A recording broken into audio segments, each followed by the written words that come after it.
खुलुमबाय स्टुडिय'आव दं आं उदास्रि मोसाहारि थामथि इन्टार कलेज काबादि बादायलायनाय खुंफुंदों।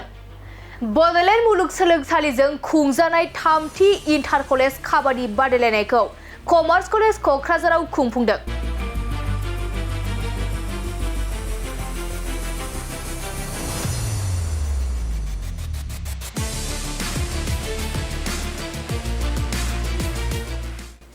बे थामथि इन्टार कलेज काबादि बादायलायनायखौ 29 आरो 30 अक्ट'बर साननैनि हाबाफारिनि थाखाय खुंफुंनाय जादोंमोन।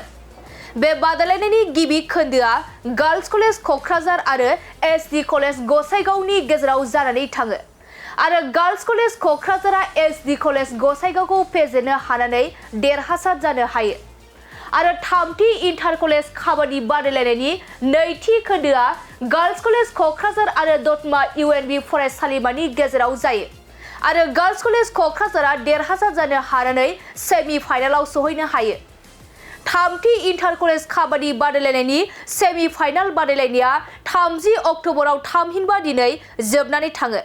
बे सेमि फाइनाल बादायलायनाया गार्ल्स कलेज क'क्राझार आरो जनता फरायसालिमानि गेजेराव जानानै थाङो आरो बे सेमि फाइनाल बादायलायनायावबो गार्ल्स कलेज क'क्राझारा फाइनाल बादायलायनायसिम सौहैनो हायो आरो जोबथा एबा फाइनाल बादायलायनाया गार्ल्स कलेज क'क्राझार आरो केसि कलेज बाक्सानि गेजेराव जायो आरो बे जोबथि बादायलायनायावबो गार्ल्स कलेज क'क्राझारा देरहासार जानो हानानै थामथि इन्टार कलेज काबादि बादायलायनायनि देरहासार बिमुंखौ मोननो हायो।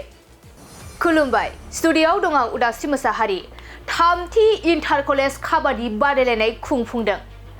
बड'लेण्ड मुलुगसोलोंसालिजों खुंजानाय थामथि इन्टार कलेज काबादि बादायलायनायखौ कमार्स कलेज क'क्राझाराव खुंफुंदों।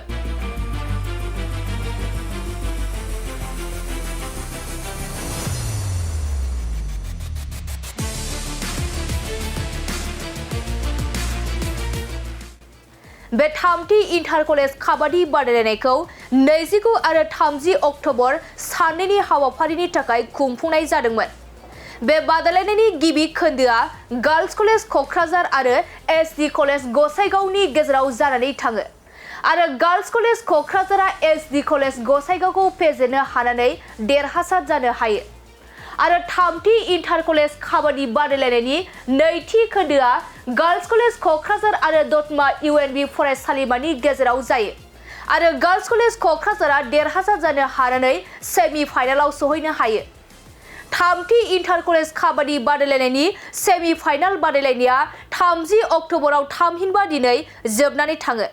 बे सेमि फाइनाल बादायलायनाया गार्ल्स कलेज क'क्राझार आरो जनता फरायसालिमानि गेजेराव जानानै थाङो आरो बे सेमि फाइनाल बादायलायनायावबो गार्ल्स कलेज क'क्राझारा फाइनाल बादायलायनायसिम सौहैनो हायो आरो जोबथा एबा फाइनाल बादायलायनाया गार्ल्स कलेज क'क्राझार आरो केसि कलेज बाक्सानि गेजेराव जायो आरो बे जोबथि बादायलायनायावबो गार्ल्स कलेज क'क्राझारा देरहासार जानो हानानै थामथि इन्टार कलेज काबादि बादायलायनायनि देरहासार बिमुंखौ मोननो हायो।